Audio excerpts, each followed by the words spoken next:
All right, thank you guys, and the floor is yours. Our team chose to research the impacts of increased media consumption in elementary schools. My name is Anna. My name is Luke. I'm Ellie. And I'm Kaylee. Jenny Arledge states that technology can become the wings that will allow the educational world to fly further and faster than ever before, if we allow it. This means that technology-based learning can be very beneficial. However, it is important that schools know the limitations necessary with technology, and the picture came from the Stanford Reports. This timeline from study.com shows the evolution of educational technology from 1923 to 2012. Some key developments are: in 1951, videotapes are introduced into the classroom. In 1984, laptops are made available. In 1993, the public gets access to the internet. And in 2012, iPads are used in schools. So what caused this increase?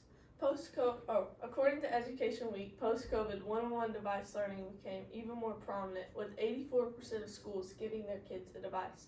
This graph shows the amount of schools who gave their kids a device after the COVID-19 pandemic. Some states, such as Oklahoma, have even implemented digital learning days. During the 2022 to 2023 school year, more than 60 districts imposed over 15 virtual learning days. According to Jill Anderson, the loss of classroom time after the pandemic has had negative effects on the behavior of our younger students. In the early learning study from Harvard, families reported a rise in temper, anxiety, and lack of emotional management, and specifically elementary-aged children. This picture depicting what a digital learning day might look like comes from the Kinder Music website. Thomas Edison once astutely stated, "Books will soon be obsolete in schools. Scholars will soon be instructed through the eye." We see this coming to life more and more in schools today. Instead of focusing on important physical learning, schools are often anchored on digital competence. Screen time is so high nowadays that the average screen time of a 10-year-old is 6 hours per day, as according to the OSF Healthcare. This graph from Nature.com Scientific Reports shows the sleep quality in children and shows how children are having more and more sleep difficulties. Along with obesity, mental health, and violent behaviors, technology could be a cause to the increased sleep disorder. One of the already existing approaches to our problem is the Distraction-Free Education Act in Georgia, which says that children in grades kindergarten through 8th are not allowed to bring phones to school. However, this does not prohibit bringing personal laptops to school, which can be used for gaming or other unrelated activities. Also, there is no time limit for how much these devices can be used throughout the school day. Other than this newly introduced act, there is also digital citizenship. This is essentially a code of conduct for being online. Common Sense Media teaches critical thinking, online safety, and digital literacy. According to Common Sense Media, currently 70% of schools in the U.S. are using this curriculum to prepare their students to think critically and act responsibly both online and in life. In addition to this, Common Sense also provides a free program so it is accessible to all students. They have arranged lessons specific to each grade level, K through 12. Other than being universal, it is also publicized by having an annual Digital Citizenship Week, the third week of October. To display the effectiveness of this effort, Elisha Butch, the head of teaching and learning at Common Sense Media, stated in the EdTech magazine she would like to see this become a required course for all students since it is so integrated with life skills. Our central should question is, should technology usage in elementary schools be reduced to the recommended screen time for children ages 5 through 17, which is no more than 2 hours per day? We argue that it is vital that elementary schools stop allowing the passive overuse of technology to have detrimental effects on our children. They should focus on active device usage and assign fewer digital assignments. Passive use, however, includes activities that don't require critical thinking skills or response. They can be activities such as watching videos, while active use inspires deep thinking and creativity. One educational app, Nearpod, is suggested by the University of the Commons. Nearpod suggests teachers ask their students to illustrate what they are learning. This allows the teachers to see what they understand, and it also engages multiple parts of their brain. This graph from Technosapiens shows the decline of elementary test scores in math, science, and English. As you can see, there is a sharp decline after COVID, when devices became ubiquitous in schools. The problem we have with technology in schools is its overuse in elementary classrooms. because it has many negative effects such as sleep difficulties, physical and social development issues, and even the brain cortex shrinking.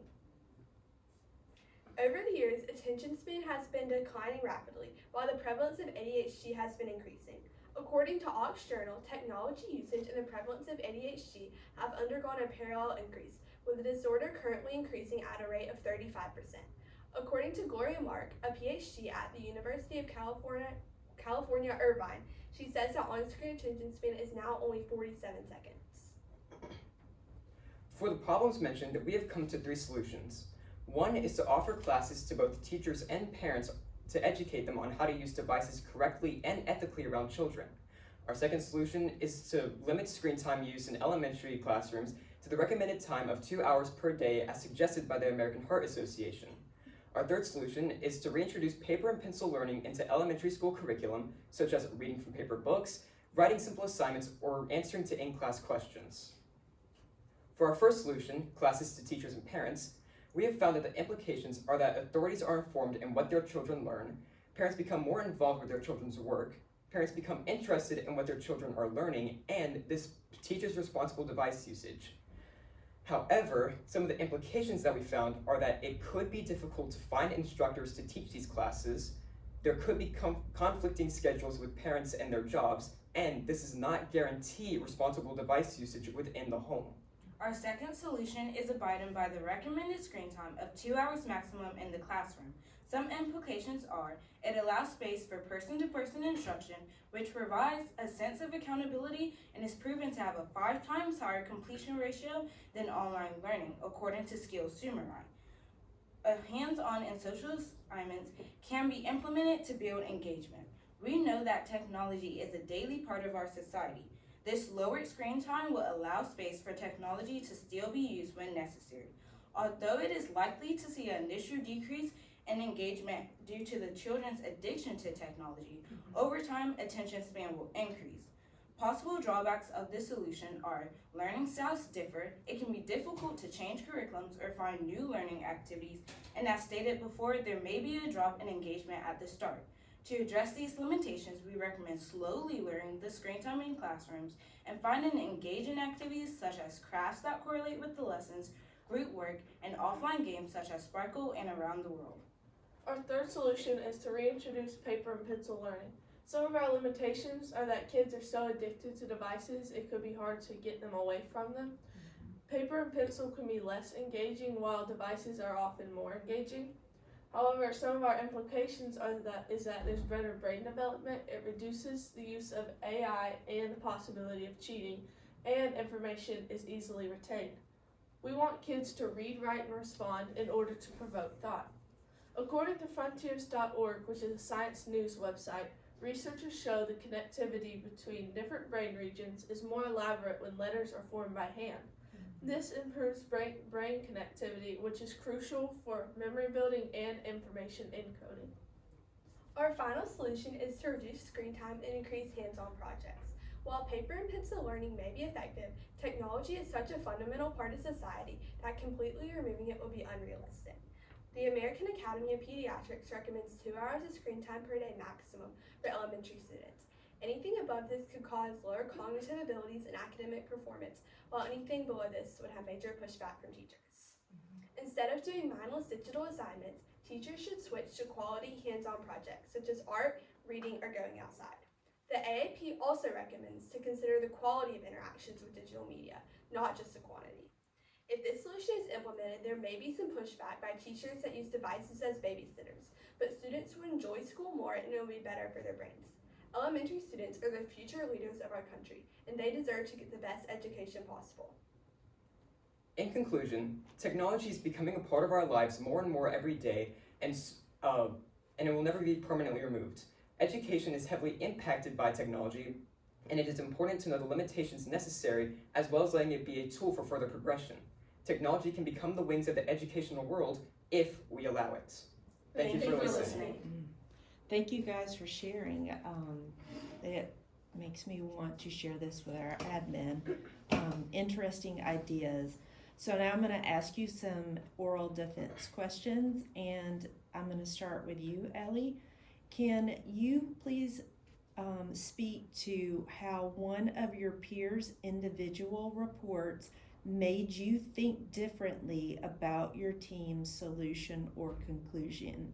I'm going to restate. Can you describe an argument from one of your peers' individual reports that made you think differently about your team's solution or conclusion?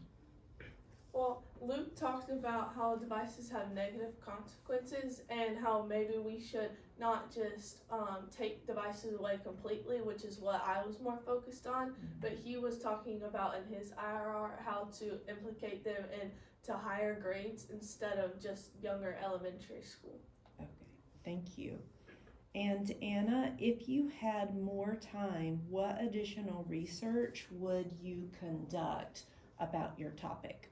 I think that we would have added more emphasis on what can we do to help this problem. We did mention some things such as including art and crafts and going outside, reading and writing, but more like specific ways, maybe more websites and educational apps that can be used just to provide teachers with resources to be able to help their students and also implement the solution. Okay, thank you. And Kaylee, can you describe how the content of the team's presentation was changed as a result of your group discussion together? Well, for a lot of, I think 3 out of the 4 of us chose to do the paper and pencil learning for our solution. But after thinking about it, Anna brought into the conversation that it should just be, screen time should just be, moderated. It should be used in moderation. So that was what we used for our final solution. Thank you, Kaylee. Luke, if you, having finished your project, what, if anything, do you consider to be maybe a gap in the research that if you addressed it would make you feel more confident about your ultimate solution? So we were discussing that if we had an extra team member, they could fill this gap of the economic lens. We could figure out if reducing screen time or reducing device usage or reducing devices in all could have negative effects with other technology companies that are providing devices for the schools. Thank you guys for sharing. I appreciate it.